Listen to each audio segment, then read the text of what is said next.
অটোচালক সুবোধ রায়ের ছেলে বাবুসোনা সকাল 9টার মধ্যে পেট ভরে রুটি তরকারি খেয়ে টিভির সামনে বসে পড়ে, হাতে স্মার্টফোন।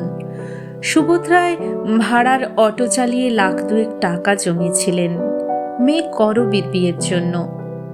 বিকম পাস বাবুসোনা 1 বছরে ডবল করে দেবে বলে বাবার কাছ থেকে সমস্ত টাকা হাতিয়েছে। বাবুসোনা শেয়ার বাজারে টাকা খাটিয়ে বড়লোক হওয়ার স্বপ্ন দেখে। টিভিতে বিভিন্ন বিজনেস নিউজ চ্যানেল আর ইউটিউবে প্রচুর জ্ঞানগর্ভ ভাষণ শুনে বাবুসোনা বেশ কয়েক মাস ধরে নিজেকে তৈরি করেছে। একটা বড় ব্যাংকের মাধ্যমে নিজের নামে একটা ডিম্যাট অ্যাকাউন্ট খুলেছে। সেই কোম্পানি কোন শেয়ার কিনতে হবে, কত টাকায় কিনতে হবে, এইসব পরামর্শ দেয়। বাবুসোনা ইতিমধ্যেই বেশ কিছু কোম্পানির স্টক কেনাবেচা করে কয়েক হাজার টাকা কামিয়ে ফেলেছে। ক্যান্ডেলস্টিক চার্ট প্যাটার্ন মোটামুটি রপ্ত করে ফেলেছে বলে বাবুসোনার আত্মবিশ্বাস বেড়ে গেছে।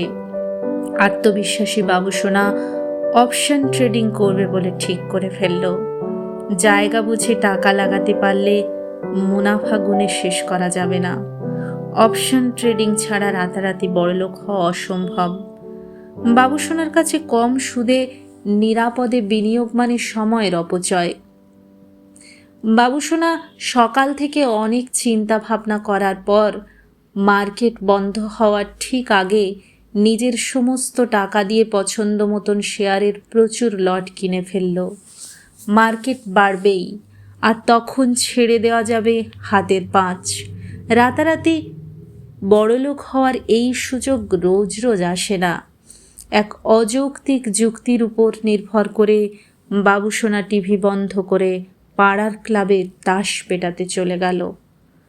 বাবুসোনা টেনে টুনে বিকম পাস করলেও জ্ঞানগম্যে বিশেষ নেই বললেও চলে। সে জানত না যুধিষ্ঠির যত ভালো পাশা খেলোয়াড়ই হন না কেন, অদৃষ্ট মাঝে মাঝে শুকনি মামার ভূমিকায় অবতীর্ণ হন, আর তখন হাতের দান হাতেই থেকে যায়, কিছু করার থাকে না। হাসপাতালে ওটি টেবিলে বুদ্ধুরাম অচেতন হয়ে শুয়ে আছে। একটু পরেই general surgeon doctor Arunabha Dubey আসবেন বুদ্ধুরামের শরীরের ভিতরে সেঁধিয়ে যাওয়া স্প্লিন্টারের টুকরো বার করতে। ওটি রুমে ঢোকার ঠিক আগেই ডাক্তার অরুণাভর মোবাইলে একবার টুং করে একটা শব্দ হলো। তিনি যেন এই শব্দটারই অপেক্ষা করছিলেন। শেয়ার বাজার নিয়ে কাজ করা এক বিখ্যাত রিসার্চ কোম্পানিতে তিনি নাম লিখিয়েছেন। মাসে 50,000 টাকা করে সেখানে বিনিয়োগ করেন তিনি। ওদের পরামর্শ অনুসারে চলে ইতিমধ্যেই তিনি 5,00,000 টাকা কামিয়ে ফেলেছেন।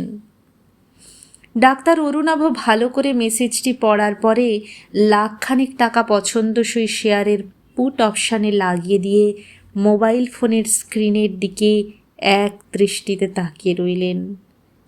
একজন জুনিয়র ডাক্তার ঠিক তখনই এসে বলল, স্যার, পেশেন্টের অবস্থার অবনতি হচ্ছে।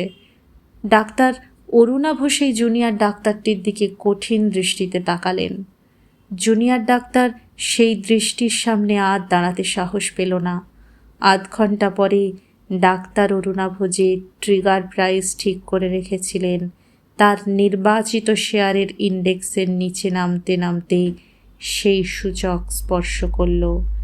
ডাক্তার অরুণাভ 1,00,000 টাকা প্রফিট বুক করে যখন ওটিতে ঢুকলেন, বুদ্ধুরামের জীবন প্রদীপ তার কিছুক্ষণ আগেই নিভে গিয়েছে। হায় রে বাজার! বাবুসোনা ঠিক তার আগের দিন তার বেছে রাখা শেয়ার কল অপশানের একটা লট কিনেছিল 500 টাকা করে। বোনের বিয়ের জন্য রাখা বাবার পুরো 1,02,000 টাকা লাগিয়ে বাবুসোনা নিজের উত্তেজনা কমানোর জন্য অনেক রাত পর্যন্ত ক্লাবে বসে মদ খেল। পরের দিন বাবুসোনার ঘুম ভাঙতে বেশ দেরি হলো। ঘুম ভাঙার সঙ্গে সঙ্গেই বাবুসোনা নিজের মোবাইলের ডিম্যাট অ্যাকাউন্টে লগ ইন করে হতভম্ব হয়ে গেল। গতকাল একটা লট সে 500 টাকা করে কিনেছিল। মোট 2 লাখ টাকার অনেক লট। 500 টাকার একটা লটের দাম রাতারাতি কমে এখন মাত্র 10 টাকায় এসে দাঁড়িয়েছে। 2 লাখ টাকার কানাকড়ি আর বেঁচে নেই। যেটুকু আছে শুকনি ব্রোকার সেটাও হজম করে নেবে।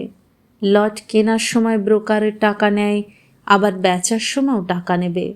বাবুসোনা জানে না যে শেয়ার মার্কেট যে শ্রেণীর মানুষদের জন্য, বাবুসোনা সেই শ্রেণীর ধারে কাছে পৌঁছানোর যোগ্য নয়।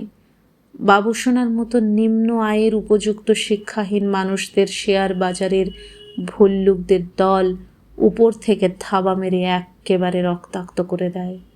শেয়ার বাজারের সাপ লুডো খেলায় বাবুসোনার মতন মানুষরা সব সময় সাপের মুখেই পড়তে বাধ্য হয়, আর যারা মই বেয়ে উপরে উঠতে পারে তাদের মই ধরে রাখার মতন মানুষের অভাব হয় না। এমনই এক ক্ষেত্র। গভীর পড়াশোনা, নিরবিচ্ছিন্ন পর্যবেক্ষণ আর ভাগ্যদেবীর কৃপা না থাকলে কিচ্ছু মেলে না। অন্যের মুখে ঝাল খেয়ে ঝুঁকি নেওয়া বোকামি সব ক্ষেত্রেই। বাবুসোনার বোন করবীর বিয়ের জমানো টাকা চেটে পুটে খেয়ে সশব্দে ঢেকুর তুলল বাজার। হতাশা আর আত্মগ্লানিতে বাবুসোনা নিজের ঘরের সিলিং ফ্যান থেকে ক্যান্ডেল স্টিক প্যাটার্নের হ্যাঙ্গিং ম্যানের মতন চুলে পড়ল। হায় রে বাজার! বদ্ধুরামের মৃত্যুর খবর সারা গ্রামে দামানলের মতো ছড়িয়ে পড়ল।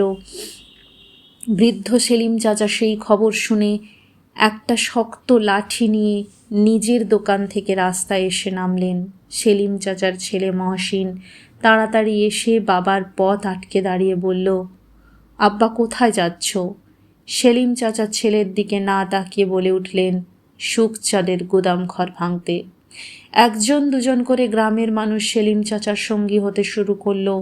এতদিন যারা মুখ বুজে সুখচাঁদের শত অত্যাচার সহ্য করতে বাধ্য হয়েছে, তারাও হাতের সামনে যে যা পেল তাই নিয়ে সুখচাঁদের গুদাম ঘরের কাছে পৌঁছে গেল। 2-4 জন মানুষ নিয়ে সেলিম চাচা এগিয়ে যাচ্ছিলেন। কিছুক্ষণের মধ্যেই প্রতিবাদী মানুষের সংখ্যা 1000 ছাড়িয়ে গেল। চোখের নিমেষে সুখচাঁদের দোকান গুদাম মাটিতে মিশে গেল। মারমুখী জনতার সামনে সুখচাঁদের মস্তান বাহিনী লেজ গুটিয়ে পালালো। বোকা বদ্ধুরাম নিজের জীবনের বিনিময়ে গ্রামের মানুষদের ঐক্যবদ্ধ হওয়ার মন্ত্র শিখিয়ে গেল। বাবুসোনার বাবা তার জমানো টাকা আর ছেলের মৃত্যু শোক সামলাতে না পেরে চিরকালের মতন শয্যাশায়ী হলেন। সংসারের হাল ধরতে বাবুসোনার বোন করবী এখন রোজ সন্ধে বাজারে আসা যাওয়া করতে শুরু করেছে। এই বাজার নারী শরীরের ন্যায্য দাম দেয়।